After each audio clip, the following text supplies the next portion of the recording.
Olá, meus irmãos e irmãs. Sejam muito bem-vindos ao nosso primeiro encontro, o ponto de partida de uma jornada incrível que faremos juntos pelo Evangelho de Mateus. Muitos de vocês já leram a Bíblia várias vezes, mas eu garanto, sempre há algo novo, algo profundo que Deus quer nos revelar. E hoje, vamos mergulhar de cabeça no capítulo 1. Sabe, quando a gente abre Mateus, o que a gente encontra logo de cara? Uma lista de nomes, uma genealogia. E sendo sincero, quantas vezes a gente não pulou essa parte pensando: ah, isso é muito chato, deixa eu ir direto para a ação. Mas e se eu te disser que essa lista de nomes é, na verdade, uma das passagens mais emocionantes e cheias de significado de toda a Escritura? É como se fosse o trailer épico de um filme que está prestes a começar. Essa lista não é apenas um registro familiar.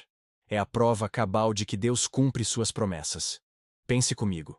Lá em Gênesis, Deus prometeu a Abraão que, através da sua descendência, todas as famílias da terra seriam abençoadas. E aqui está Mateus, séculos depois, desenrolando esse pergaminho da história e dizendo: vejam, a promessa está se cumprindo.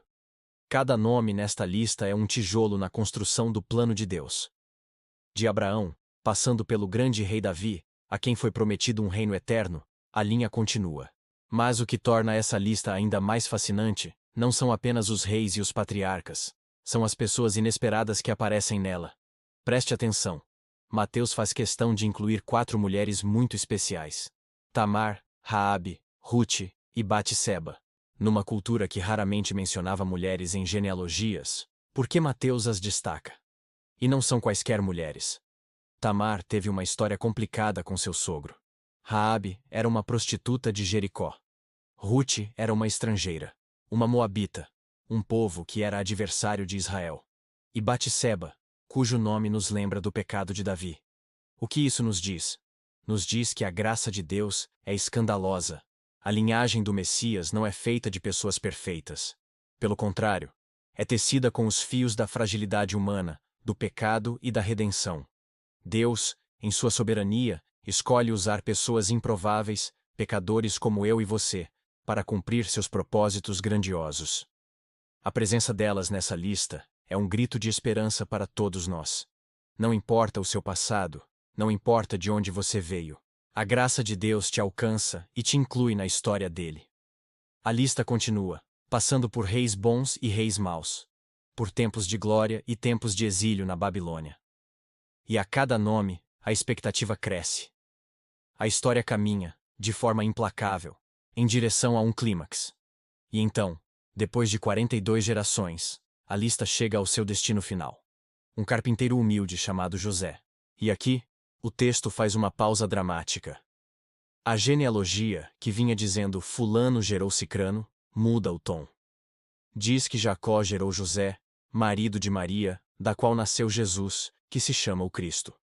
Percebe a mudança? José não gerou Jesus. A linhagem humana, com toda a sua glória e sua miséria, chega a um ponto onde ela não pode mais continuar por si só. É aqui que o céu invade a terra. A concepção de Jesus não é obra de homem, mas do Espírito Santo. José, um homem justo, fica confuso. Pensa em deixar Maria secretamente para não a expor. Mas um anjo do Senhor aparece a ele em sonho e revela o mistério. O que nela foi gerado é do Espírito Santo. Ela dará à luz um filho, e você o chamará Jesus. E o nome Jesus não foi escolhido ao acaso. Em hebraico, Yeshua significa o Senhor salva. O próprio nome do bebê já era a sua missão. O anjo explica: porque ele salvará o seu povo dos seus pecados.